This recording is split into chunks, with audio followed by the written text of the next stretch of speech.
What's going on, family? Black Phoenix checking in. I'm inside of the bed of my truck right now, working on finishing up the new design that I came up with that I got in the back, the sideway design.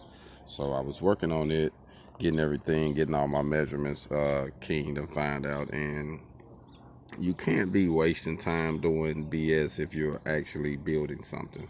So I mean, salute to anyone that's actually doing something, because you have to put the work in. As you see, I'm getting measurements, I'm getting everything lined out, how many pieces I need, what I don't need, getting everything finalized. So you have to do that, man, if you're going to network properly. You know what I mean? If you're really going to utilize your time and come up with something, you're gonna have to invest some time in getting things right.